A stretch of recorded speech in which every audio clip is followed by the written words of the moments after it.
So thank you very much to Mrs. Batz for inviting me to here. I'm originally from Colombia. I remember when I got to Germany to do a social year in Germany back in the 90s, working with homeless people, that a friend of mine took me to the Danube on the bike, and I remember very well this region, so it's a pleasure for me. I think it is the first time that I get here again after almost 30 years, so thank you for this invitation. Yes, I'll be speaking to you today about which future we want, because I think we imagine the future according to where we are in society. So we have different ideas of what future we want. And I think what I want to present to you today is precisely perhaps the two poles of that discussion, that current discussion on the future. And I will do that from the perspective of a human rights work. My organization works for the right to food, and I will present quickly. It is called FIAN International. And we work for the right to food and nutrition. It was founded back in the 90s. And perhaps in a nutshell, applying a human rights approach to food or to housing is about asking about power relationships. It's about asking, why are people oppressed, discriminated, marginalized? We depart from the idea enshrined in the Universal Declaration of Human Rights that we are all equal and that our human dignity is universal and shared by all. So this is the departing point where we ask the question, how legitimate is power being exercised? Who takes the decisions? Who owns what? Who sets the rules? And this is the approach, the human rights approach. So this is what we do with food, and then I will try to show in my presentation to spell it out, what does it mean. Okay, so our main activities are to support people struggling for the right to food and nutrition.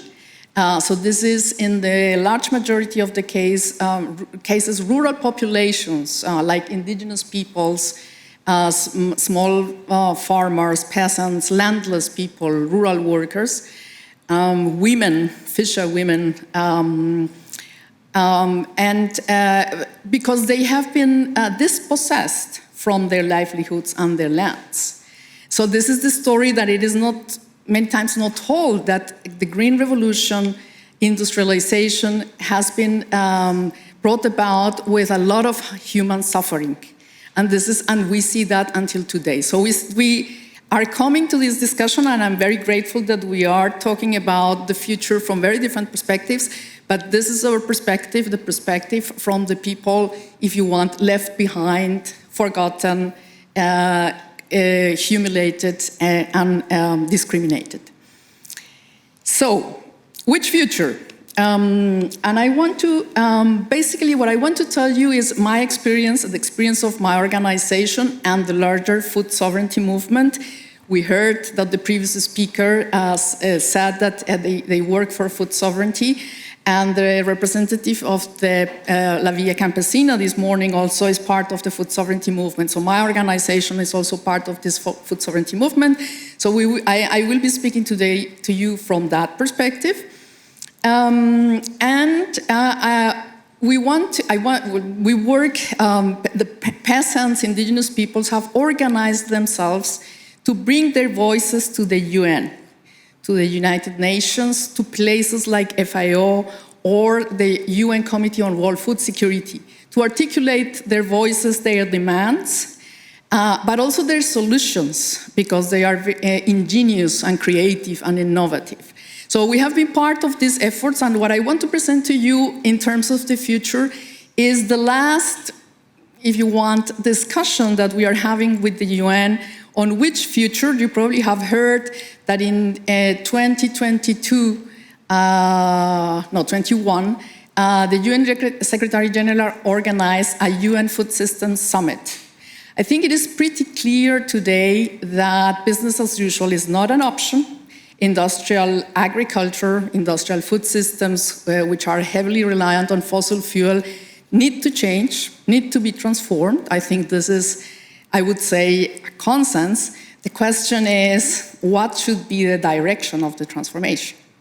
So what kind of new system should we have in place? And this was hotly debated in that summit 2 years ago. And I think one of the main issues of the discussion, so I wanted to start showing you this, this graphic, which is our own understanding of food systems. There are different conceptualizations of food systems. For us, this is the process of 3 years of discussions of how we understand food systems, which are the components. We will go in much slower to show these components. I want to go now to the discussion, the conflict that we had during the Food Systems Summit. And on the one side, we have this large variety of peoples, which is the picture on from your side, the left, which are small-scale farmers, women, pastoralists, artisanal fisher folks, rural workers, urban workers, informal workers, and so on and so on. So it's a large variety of peoples, which also very much depend on the ecosystems that they depend upon and the livelihoods that they can have on these ecosystems. And on this side of the picture, you see, and this is the poles that I want to present today, you see a world which is, we think, dominated by big finance. This is the gentleman with your back with you. So big finance and the financialization of the whole economy, we think, is one of the main structural problems. I don't know how many of you have heard of BlackRock, this large asset management company, which is actually the one controlling most of agribusiness companies today. So it's not anymore Monsanto, Syngenta. These are like the main agribusiness corporations that we usually identified as problematic. Well, BlackRock control all of them because they are holding around 10% of the shareholders. And it's not only agribusiness. If you go to mining, if you go to infrastructure, you will always find BlackRock. So we have an entity which is extremely powerful in terms of financial capacity.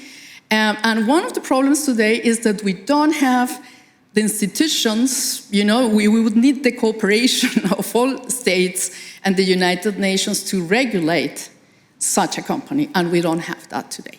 So this is one key actor. The other actor is, of course, agribusiness. You see him there with the pesticides, Syngenta, so this is the more, familiar figure. And then on the other side, the gentleman with the glasses, well, this is big tech.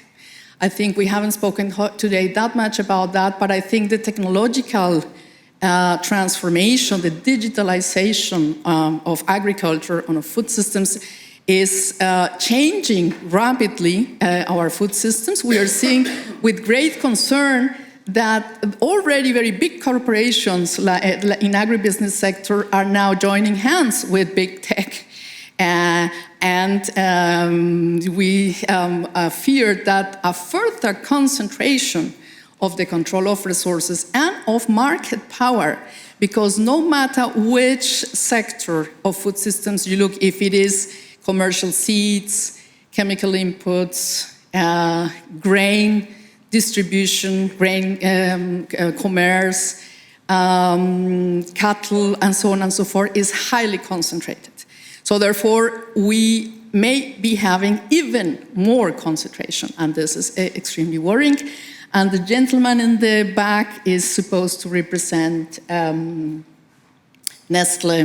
Unilever, and the corporations controlling the consumption side of food systems.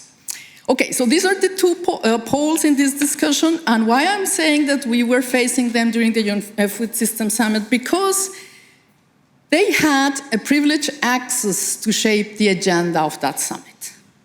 We made it, the World Economic Forum signed an agreement with the UN Secretary General, and different associations representing agribusiness had an important say in shaping the agenda of that Food Systems Summit. Now, we wrote to the UN Secretary General saying that we have a problem with that because we don't think the UN should be aligned with these groups. The UN is actually committed to the peoples of the world, and therefore the UN should at least be neutral. And therefore we suggested that they should change the agenda in a way that the issue of tackling corporate power is on the agenda. Unfortunately, we were not heard, and this is the discussion that it is ongoing until today. So, I will go very quickly through the different dimensions of food systems that we think are very relevant and that we have to take into account all the time if we want to make a transformation. Just looking only to one dimension is not enough because we are going through a multiple crisis. And therefore, it is very important to have this holistic approach. So we will start now with the intersection between ecology and food systems. I think we have spoken a lot about that in this morning. And then on the one side, we see that industry is pushing for what they call nature-based solutions, which is these new technologies like precision agriculture, so no worries about pesticides because now we will just provide the exact doses which will improve and not pollute anymore. So this is this idea. There is a lot, interestingly, of push by these initiatives going to soil health. We heard this morning how important is soil, but here you see the proposal is to regard soil and investment in soil as a capital asset. So this means for investors. And the last point is about blue food. Perhaps I would like to make a bridge with the previous presentation. Of course, we need to look to all sorts of alternatives and proposals. And for sure, aquaculture will have a role to play. But my organization has been supporting peasants in Ecuador, actually that have been faced with aquaculture projects in the highlands of Ecuador. So this is a very interesting investment because of all the reasons that the previous speaker said, because it is a new opportunity for solving so many problems. The issue is that in a country like Ecuador, which is facing right now an extreme problem with drug trafficking, because the drug trafficking has shifted from Colombia further south to Ecuador, Paraguay, and other countries, drug traffickers need investments in order to whitewash their money. So aquaculture projects is a very interesting opportunity for them. And if you dare to criticize the environmental impacts that these projects are having, you are killed. So this is unfortunately the situation in a country like Ecuador. I know that Ecuador is not Austria, but I think it is important, again, to have this holistic view, especially of social justice when applying or delivering, which seems to be just a technical solution.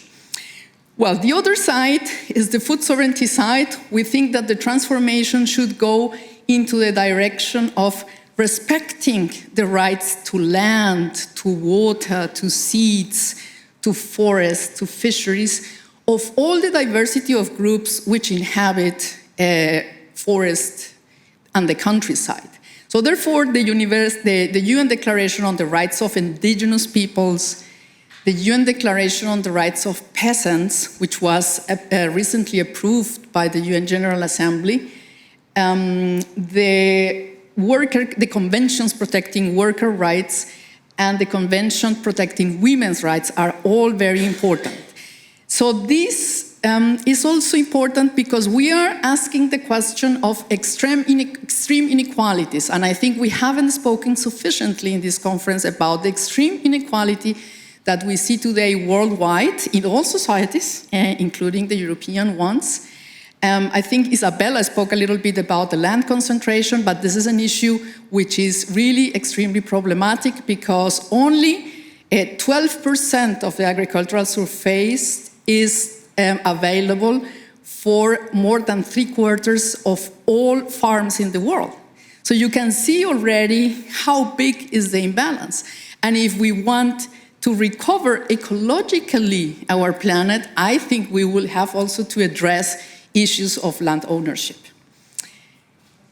Okay, so I think I have to speed up.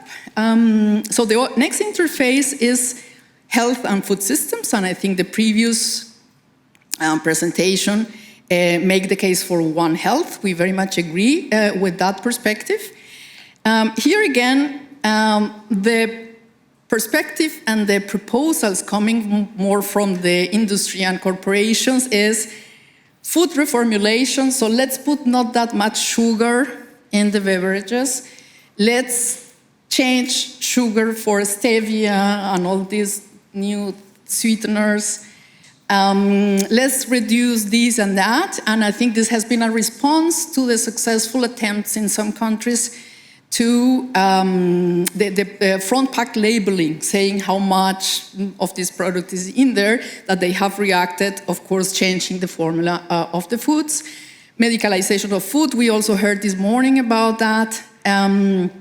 But I think the whole approach is very individualistic, is consumer-oriented, is putting the whole, let's say, burden of taking the right choice into individuals, and of course the digitalization of health. I think we heard also this morning about that and yesterday.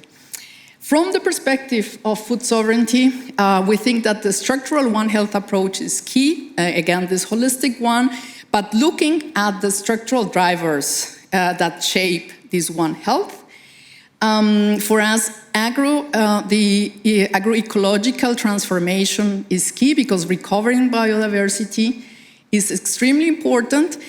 And I think the idea of start connecting, for instance, public school feeding programs. I don't know if you have heard about Brazil. Brazil have a system where all public schools in the country offered a meal which is cooked daily in their kitchens with nutritionists, which is based on short economic circuits. It is also a measure to revitalize or to support small-scale farming. Therefore, the sourcing of this food needs to come from cooperatives, from peasants around, and therefore is an extremely important public health measure because these kids are, drawn away from, junk food and so on and so forth. But for that, you need a large structural program. So when I was listening to the discussion this morning, why not connecting agroecological farmers in Austria to a public school feeding program?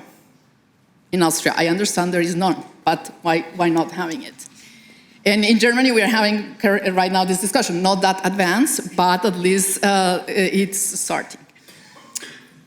Okay, and then the other point that is very important for us to make in order to show you the contracts from individualistic to a structural one is that we need to redirect subsidies. It cannot be that the sugar industry, that the fats industry are getting all the subsidies in order to produce, whereas vegetables and fruits, which is something that it is produced mainly by small-scale farming, doesn't have support, it needs a different research, and so on and so forth. And the other point, very important point, is we need to review trade and investment agreements because studies show that there is a correlation between the change patterns, dietary patterns towards ultra-processed foods with free trade agreements. So that's why, for instance, Mexico, after signing the UN Free Trade Agreement with the US, in 20 years got these incredible figures about obesity. Okay, so the next point is markets. Markets and food systems. And here we see that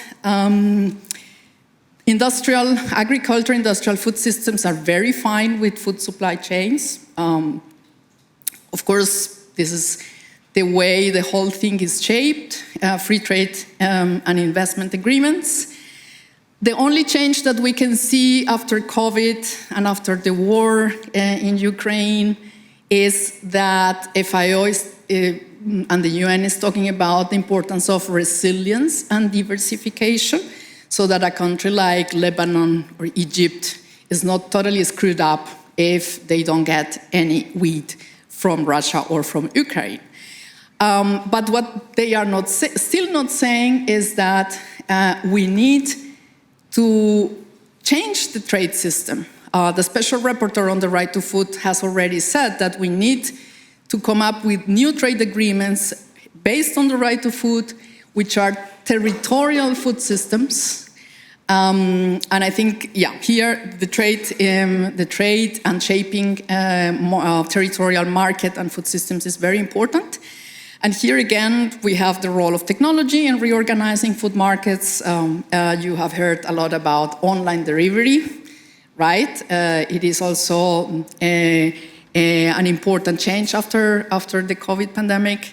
The role of supermarkets is unchanged, is going even becoming stronger. Yes, sorry, I need to come to an end.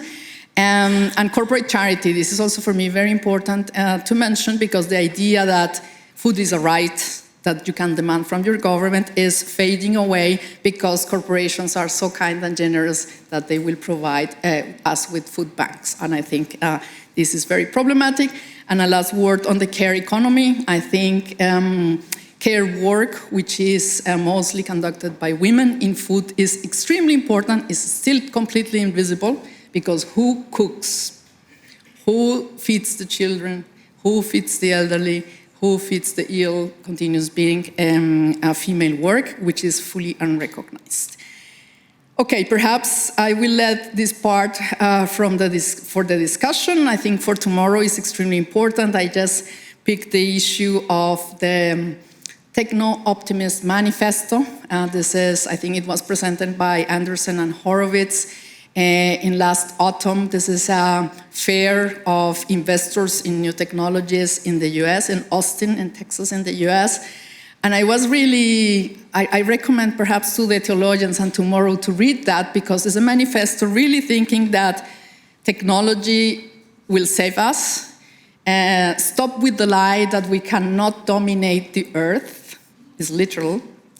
And it is mixing with religious language. This is the new gospel about technology. And you find a lot of this mix of religious language with these techno-optimist manifestos. We think from the food sovereignty movement, we believe in technological sovereignty. Peasants are innovators. As the previous speaker said, is about a new ways of collaborating between science in academic institutions and knowledge and practices that peasants, indigenous peoples, and other groups have. I think agroecology was a peasant invention. This was not a university invention, and I think this is very important to keep in mind. Well, the last part is on politics. I think I ran out of time, unfortunately. I think I have already mentioned WTO, trade agreements, intellectual property rights, corporate rule. I think we are basically living in a time where democracy is being undermined by authoritarian regimes, yes, but also by the idea that corporations rule better in these multi-stakeholder arrangements, which don't have proper rules. We still don't have a proper way to actually bring corporations to account for the damages, environmental and social damages that they do. War, proliferation and war of conflict. I mean, today we see people, starvation in Gaza is not the only case. We have other armed conflicts going on, and I think it's also a bleak future because it seems that the UN is failing, geopolitics is taking over, and then the possibility to have international agreements is very complicated. From the food sovereignty side, we believe in people's sovereignty and rights, in having a strong social participation and democratization of decisions around food.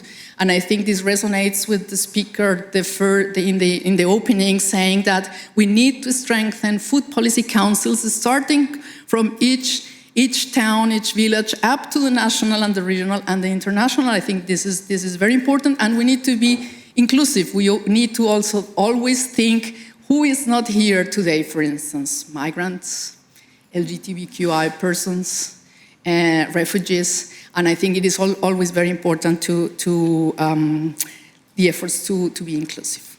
So I think this is it. This is what I wanted to present to you. Thank you very much.